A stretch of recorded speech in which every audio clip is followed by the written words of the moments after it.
Listen to the gospel this morning. Then the kingdom of heaven will be like this. 10 bridesmaids took their lamps and went to meet the bridegroom. 5 of them were foolish, and 5 were wise. When the foolish took their lamps, they took no oil with them, but the wise took flasks of oil with their lamps. As the bridegroom was delayed, all of them became drowsy and slept. But at midnight there was a shout, "Look, here is the bridegroom. Come out to meet him." Then all those bridesmaids got up and trimmed their lamps. The foolish said to the wise, "Give us some of your oil, for our lamps are going out."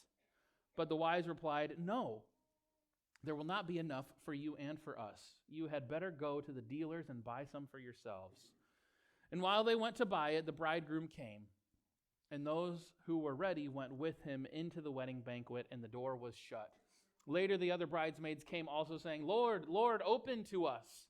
But he replied, "Truly I tell you, I do not know you. Keep awake, therefore, for you know neither the day nor the hour."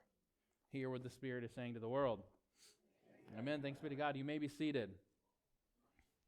Do we miss daylight savings time this week? It's kind of nice last week to have that extra hour, wasn't it? Are we here today? Amen. When was the last time you were truly in anticipation of something that you really had to wait, like truly wait? Because we don't really have to wait much anymore.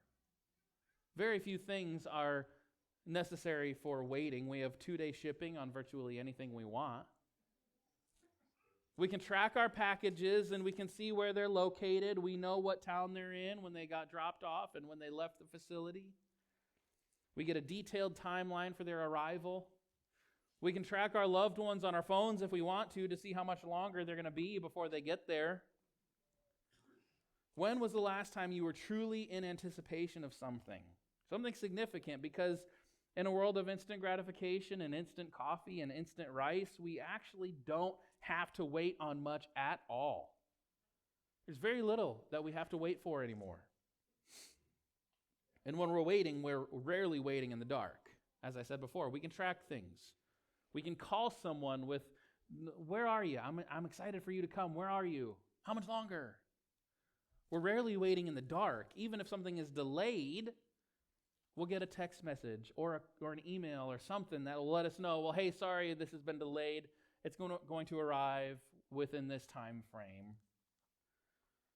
Now, recently, I had to wait in a way that I haven't had to wait in a long time. And the truth is, a lot of you were waiting with me. Nearly every week for what felt like a long time, I got comments from so many of you. I got the question. It was the question that y'all asked me almost every week. "When are they coming home? When are they coming home?" I was awaiting the arrival of my family for a very long time, and, their arrival was delayed a bit. It was longer than anticipated, not because of anything that they did, but because our house projects took longer than anticipated. I'm learning that if you have a set budget and if you have a set time frame, double both of them if you're going to renovate a house, just FYI. From getting ghosted by contractors to supply chain issues to my own personal expectations, things were delayed. So I was eagerly anticipating, waiting quite impatiently, I might add, for the arrival of my girls. And if I were to liken my story of waiting on the arrival of my delayed loved ones to that of Matthew 25, I want to let you know right on the front end that I would be more like the foolish bridesmaids than the wise ones. When those bridesmaids didn't have extra oil, it's because they weren't ready. It's because they didn't have everything they needed. And when my family showed up, church, I didn't have extra oil. Dare I say, I probably was barely getting by with enough oil to make it for them to arrive. You see, when I brought the girls home, my house wasn't complete. It wasn't ready. And it still isn't. It was barely ready enough in the sense that there were beds and a sink, but we're still waiting on some of the other things. We're waiting on some replacement cabinets again for the third set of cabinet orders. We're waiting for a replacement bathroom vanity. We're waiting on new countertops, a banister, replacing some lights, outlet covers. I could keep going. There's a lot that still needs to happen. It's livable. I'll say this, it's certainly more livable now that Kayla is home and has been able to, add her touch to things. But there's stuff left to do. If my waiting for the arrival of my beloved is like the story of the bridesmaids, I was one of the foolish ones who wasn't ready when the beloved arrived. Here's the thing, though. That doesn't matter. That doesn't matter. It doesn't matter that the house is not perfectly put together yet. It doesn't matter that there's still work to be done. It doesn't matter that I don't have all the things in place. You see, what does matter, at least in our situation, is that I am with my beloved. Everything doesn't have to be put in place for the arrival of my family. What matters is that I get to be with my people. Church, when was the last time you had to wait on something that was out of your control and it was out of your knowledge? Matthew 25 is an interesting text to preach from right now, especially when it is paired with 1 Thessalonians 4, which we read earlier today. It's interesting to read these texts about the arrival of Christ and his kingdom right now because of what's happening in the world. There's a war in Palestine. Russia is engaging in a war. There are economic crises, ecological catastrophes. I know these were addressed last week with Revelation 7, but the world events have many speculating that perhaps now is the time that Christ is going to return. Just a few weeks ago, my painter who knew I was a pastor, he asked me, "So, do you think the end of the world is coming?" I was just in my kitchen, and he just kind of dropped that on me. I looked at him with a puzzled expression. I knew what he meant, but I said, "What do you mean?" And he said, "Well, there are a lot of online preachers speculating that what's happening in Israel right now indicates that we're nearing the end times." Now, truth be told, I don't watch a lot of online preachers, and, that is what it is. But apparently it's out there. Apparently that's a thing that is showing up probably in online preaching and on a lot of social media. And we had a good conversation about it, but it's not uncommon for there to be speculations that Christ is coming back soon, right now. Those of you who were around during the 6-Day War, maybe there was speculation then in the 70s when Israel was having issues back then. And let me be frank, church, I got to say something up front. I'm not going to tell you today that Christ isn't coming back soon. I'm not going to say that. He just might be. But what I am going to say is this. We don't know. And we cannot know. And it's not our job to know. So maybe all of our attention and energy shouldn't be focused on that. It's our job to keep our lamps trimmed, in the language of Matthew 25. That is, to tend to the people and the world around us, not to exist with blinders on that keep our attention way over the horizon, ignoring everything else around us. It's also worth noting today that when we read 1 Thessalonians 4 about the arrival of Christ, it's important, and I have to note this today whenever we reread this text, that what's being described in this chapter, 1 Thessalonians 4, is not something that's likened to a rapture. The text says that Jesus will descend from heaven. The text also says that those who are alive will meet him in the air. Notably, the text does not say that they will meet him in heaven. Christ descends from heaven, they meet him in the air. And I don't have time to go through first century Palestinian cosmology. Today's sermon isn't about that, but it is about the arrival of Christ. And just know that heaven and the air are not the same thing. They exist on different spheres. What this text says is that Christ is descending to dwell on earth with humanity forever. So why would humanity leave the earth if Christ is coming back to it? You see, the image of meeting Jesus in the air is symbolic language that indicates a parade ushering Jesus back to earth. When triumphant kings would return home from war, what would happen is the city would vacate. They would leave their homes and they would line the street outside of the city, and they would wave palm branches, and they would lay down their cloaks, and they would say, "Welcome home to our conquering king." It's not unlike Jesus' triumphal entry back into Jerusalem. That's what's happening in 1 Thessalonians 4. When it says they will meet him in the air, it's saying you will leave your home in order to welcome him back home. So we bring him here, not that we leave here. It's a parade. It's a celebration to welcome a king home. And that's also what's happening in Matthew 25. It's about this celebratory parade. Contemporary wedding rituals are vastly different from first century Palestinian wedding rituals. And in this parable, we're coming to the end of the legally binding betrothal. The groom is about to receive his bride. And he is coming from far away to be united with his beloved. And it was the job of the bridesmaids to usher the groom into the wedding. The bridesmaids would wait outside of the venue for the groom to come, and then they would have a celebration and usher the groom in to meet his bride. They would have a little parade filled with dancing and laughing and partying as they brought him in. But in this circumstance, the groom was delayed. And the bridesmaids are eagerly waiting for his arrival so the party can start. Because the party doesn't start until the groom shows up. They all brought lamps just in case he arrived at night. 5 brought an extra portion of oil. 5 didn't. They were all prepared. It's just that some were more prepared than others.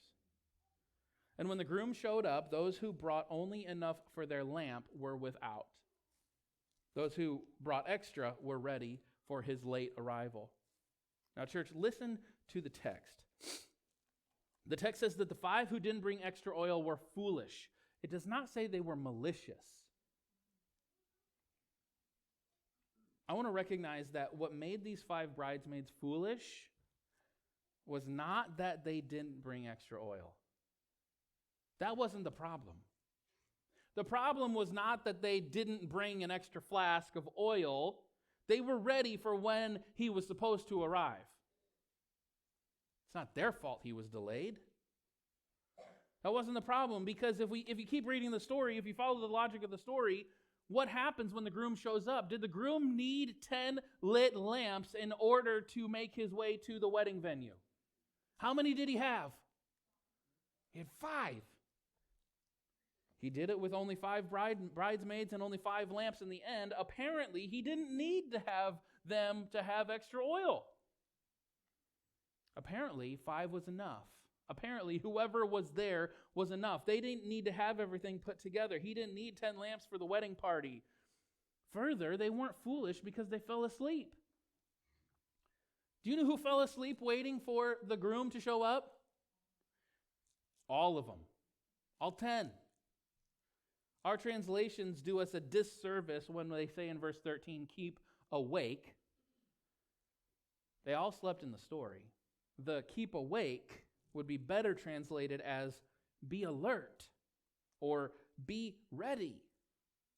And honestly, rest is an important part of being ready. It's hard to be alert when you're sleep deprived, which then makes total sense to me that the folks who we want to cure our bodies and heal our ailments work 24-hour shifts. Makes total sense to me that our doctors and nurses are the ones we ask to be sleep deprived when they're doing really intense work, right? That makes sense, doesn't it?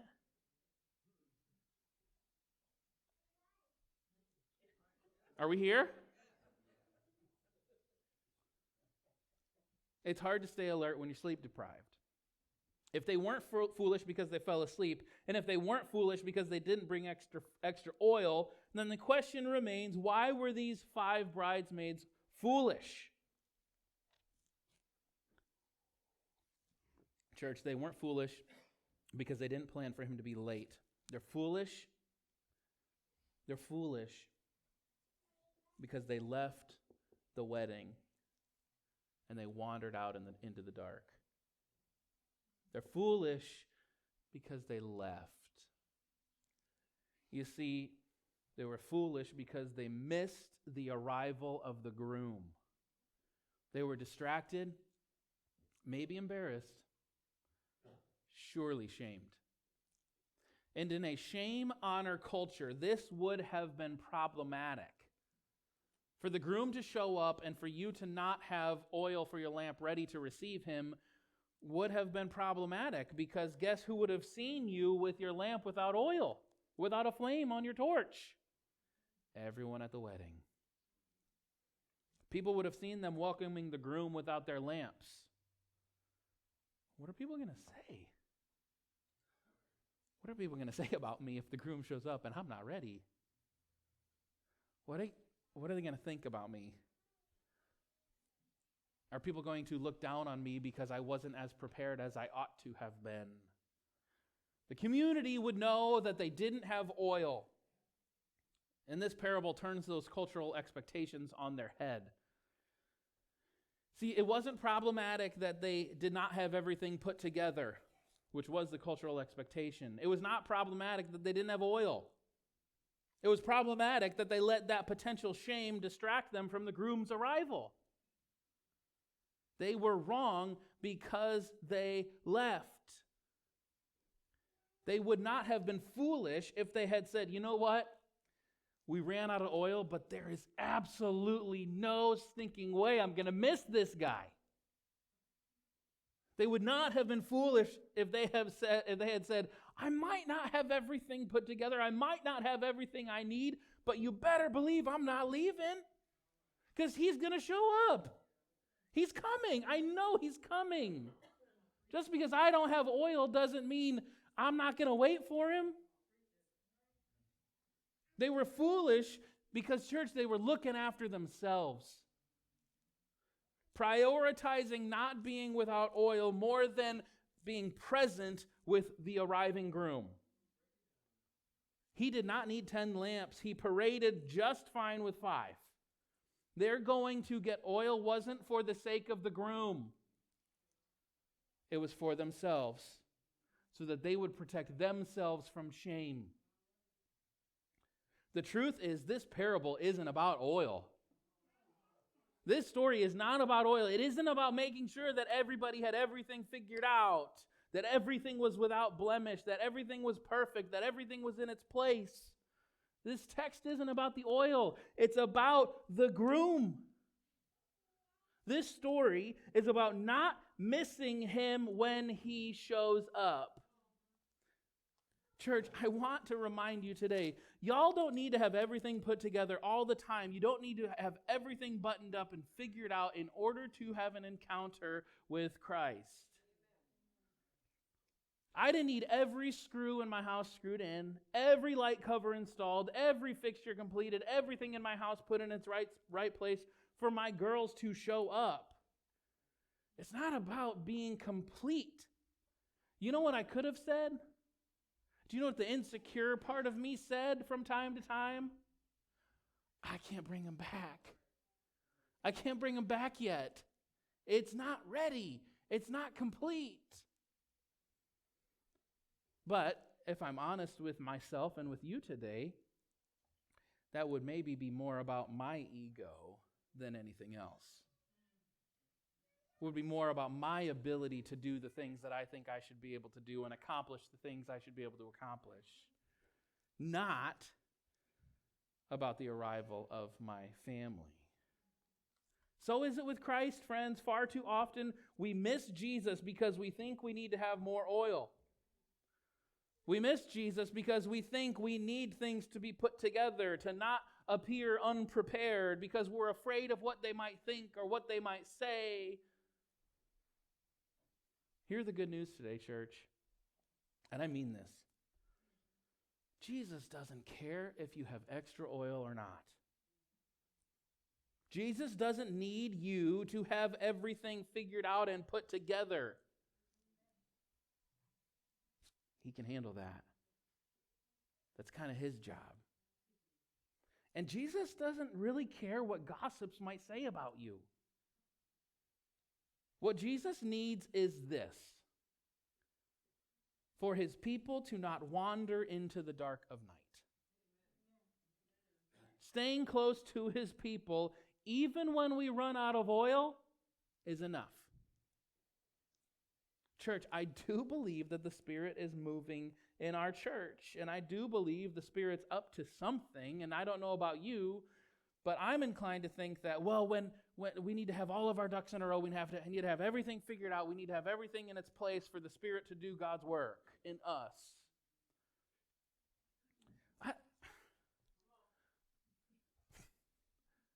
I'm blown away how there are some Sundays, I don't know if you guys know this, but I like our order of service to have the specific flow, the structure. We pay a lot of attention to that. And there are some Sundays when things just go wrong. When things just don't go the way I want them to, I'm expecting them to. And you know what? So often, that's when we experience an encounter with God. So often, that's when we are overcome by the presence of the Spirit. When it's not about how I make sure I've got everything in its place. Sometimes that little break, that little interruption, that little hiccup is a window where the Spirit of God creeps in and says, brother, it's not about you having everything put together. It's about me dwelling in your midst. You see, I'm inclined to think I need to have my ducks in a row for me to perceive the Spirit's work in my life. But that's not how God works. God's power is made strong in our weakness. This is not what Jesus says in this parable. Jesus says this: if you don't want to miss my arrival, here's what you need to do. Don't wander. That doesn't mean don't question. That doesn't mean don't wrestle. What that means is stay. Don't get distracted. Don't be overcome by embarrassment or shame. Stay with my people and I will come to you. I'm coming. Just don't leave. I do believe the Spirit's up to something, and God's Spirit will not be wasted because God is not wasteful. And I'm telling you, if we're not here when the Spirit shows up because we're off somewhere else in the dark of night, the Spirit's going to go with who's present. If our wine casing is too crusty, the Spirit's just going to go find a new wine casing to fill. The Spirit will go where the Spirit will go, and the Spirit will land on those who are ready to receive Him. And if we're not here when the Spirit shows up, like that groom, the groom's going to go with those who are ready. That is, with those who didn't leave. The Spirit will pass us by to those who are ready to receive Him if we find ourselves too distracted or too focused on ourselves and too concerned with what other people might think of us. So the message this morning is quite simple. Are you ready? Christ will come, and Christ comes to us even now by His Spirit. Are you ready? Are you alert? Because you don't have to have all the oil in the world to receive Him. You don't have to have your life figured out in order to be ready. I promise you. You don't need to be concerned with what they might think, whoever they are. I promise you. You just need to be present. I'm not just talking about present here. I hope you know that. When I talk about being present, what I mean is being attentive to and being mindful of what God is doing in your life day in and day out. I'm not just talking about showing up to church. I do believe that's important.